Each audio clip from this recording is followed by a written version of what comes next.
BCY party Kakinada Lok Sabha MP అభ్యర్థిగా మీ ముందుకు వస్తున్న నన్ను ఆశీర్వదించండి. మన గుర్తు చెరుకు రైతు, మన గుర్తు చెరుకు రైతు. మీ డాక్టర్ అనుష యాదవ్.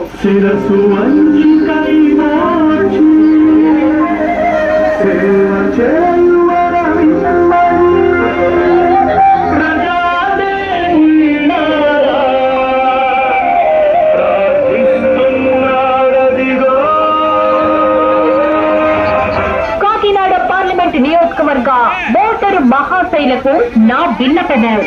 ఇప్పుడు జరుగుతున్న ఎన్నికల్లో 7 దశాబ్దాలుగా అధికారములకు దూరమైన బడుగు బలహీన వర్గములు మరియు సామాజికంగా, ఆర్థికంగా, రాజకీయంగా వెనుకబడిన అన్ని వర్గాల వారి ఆశలు నెరవేర్చడానికై పోటీ తథ్యం గెలుపు ఖాయం అనే నినాదంతో ప్రతిపాడు మండలం పెద్దిపాలెంకు చెందిన దేవరవారి ఆడబిడ్డగా తొలి నియోజకవర్గం తొండంగి మరియు తాండూరుకు చెందిన చంద్రకావారి కోడలిగా, పిఠాపురం నియోజకవర్గం యు కొత్తపల్లికి చెందిన గింజాలవారి మనుమరాలిగా, అలాగనే కాకినాడ జిల్లా బహుజనులందరి ప్రతినిధిగా డాక్టర్ అనుష యాదవ్ అను నేను బీసీ యువజన పార్టీ తరఫున కాకినాడ పార్లమెంట్ లోక్సభ ఎంపీగా పోటీ చేయుచున్నాను.